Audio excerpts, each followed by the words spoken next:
Ethan Feaster, or Boobie Feaster as he's known, reclassified from 27 to 26.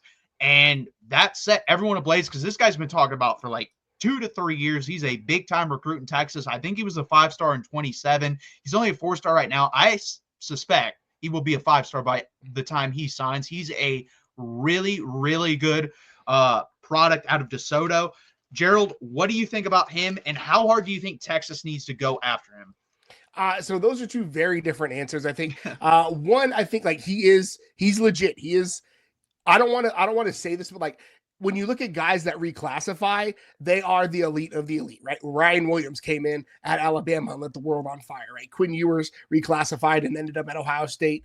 Again, that's a different, but like the guys that reclassify end up being guys who start day one on campus just because they're so freaking good. And I think Boobie Feaster is another one of those guys who can come in and really push for playing time early on, which kind of goes to the other answer. Like, yes, obviously you've got an elite kid in your home state that reclassifies, that gets in. Texas is obviously going to be pushing for him, but my like caveat to that, if you look at kind of the tea leaves right now, right? Like the teams that are getting summer visit from him: Miami, USC, A&M, LSU, like USC, I think is in that mix as well, right?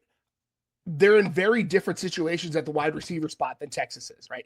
Texas just got a haul of guys, 3 elite guys, a couple of elite guys before. There's a lot of depth in the Texas wide receiver room. Those other schools that were mentioned, unfortunately, don't have as much elite talent in there, especially again, Texas landed three top of 200 guys at wide receiver this year, right? Just elite class. And a guy who reclassifies wants to play early, right? They want to play early. They want to get on the field ASAP. And this is no shot at the kid. I don't blame him. Like, he may be looking at schools that have a little bit less depth in the wide receiver room, a little bit of an easier path to the field. So Texas absolutely needs to push him. Texas absolutely needs to try to get him. And I would be through the roof if Texas was able to land him. But I think Texas fans need to reconcile with the fact that, like, Texas's success wide receiver recruiting in 25 may be the reason why this newly 26 guy doesn't end up in Austin. No, I think that's a really good point. Like you said, we got 3 top 15 wide receivers in the last guys, 2 top 10 guys, and we were in the running for like another 2 guys in the top 10 with Gorian Moore and Dallas Wilson as well. So we went really hard. We got the guys we wanted for the most part in last class. This guy, to me, is a must get. But again, like you said, it's going to be hard because the teams I see right now that are like leading, Steve Wiltfong on On3 said it was LSU, Miami, and USC, I believe. If you look at all 3 of those teams, to me, that just says NIL out the you-know-what, because all those teams are going to be throwing bags at this kid. Because, one, LSU really needs difference makers. Like, Brian Kelly's on the hot seat. He's going to spend whatever it takes. USC sort of is that same thing. And then Miami's been the biggest. Them and A&M have thrown the biggest bag since the NIL started. That's what they do. That's what they try to money whip people to come there. Because, no offense, they don't really develop. And they need dudes. They need wide receivers. Yeah, 100%. They most of their guys transfer in, play a year or 2, and then transfer out or go to the NFL. So they don't really recruit out of high school very well at that position. He does have a Texas schedule or a visit scheduled, which I didn't know. I actually found this out like literally half an hour before we started the show.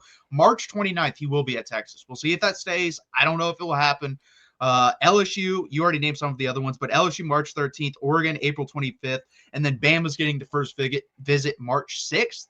So those visits, and then also the summer visits. Right now, he does not have anything scheduled for the summer. So I think that's important for Texas to get him back on campus for the summer, knock this out of the park in March, and then do that. But this guy is special. I mean, right now, he's already rated as the 5th wide receiver in the class. He's going to move up. My opinion is he will end up number 2. I think Chris Henry Jr. is number 1. He will end up number 2. I think Chris Henry Jr. is just too special. I think he's just a bigger version of Boobie Feaster. Boobie Feaster is only 6.5 or 6 foot, about 1 inch tall. And then he's also 175. But this kid is insane. Like, guys, as a 7th grader, he ran a 11.29 100 meter dash. That's insane as a 7th grader to be running that. Right now, for example, Khalil Lockett, senior year, I believe, ran 11 flat. So he was only 0.2 of a second behind Kalik Lockett as a 7th grader. I have no clue what his time would be right now. It's probably like a 10.5 or something like that. It'd be something crazy. He's a speedster. He's got big hands. He literally checks all the boxes. He is a perennial special type player coming out of high school.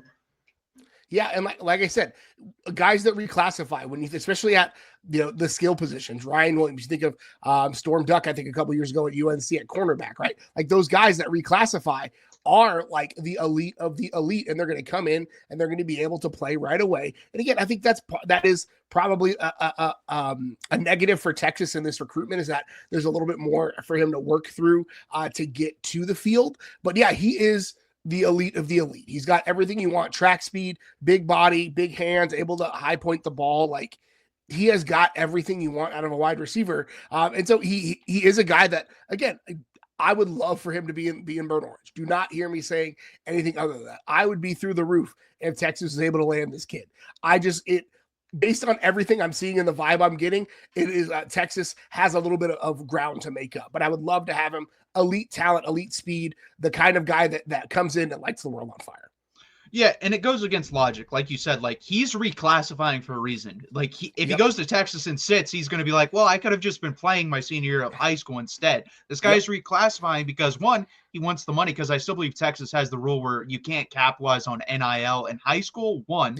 And two, he wants to be able to play. So that he's not, unless he is, I don't know, like second or third team All-American type freshman year, he probably wouldn't see the field at Texas. He just wouldn't, because let's be honest here, Ryan Wingo and is still going to be at Texas no matter what, and he would be wide receiver 1 in his third year. There's no doubt in my mind about that.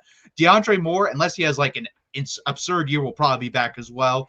So that's 2 guys right there. So then you're having like 9 guys fight for a third spot of getting a lot of playing time. I just don't see that happening. So it does suck. That's the thing. It sucks. It sucks. We're going to probably see him play for someone else because he is that damn good. But we are also stacked at the wide receiver position. Like the man said, that's one of those good problems. Yeah, it's true. It is. It's a very good problem. So that does it for the Ethan Boobie Feaster, which I know, crazy name. When that came out, everyone is, making fun of that on Twitter. I was wondering when that was going to catch on, because I think everyone in the Texas circles kind of knew about him down in Texas, and then it went national and the people are going crazy with it. So again, guys, please hit that like button. Please subscribe down below.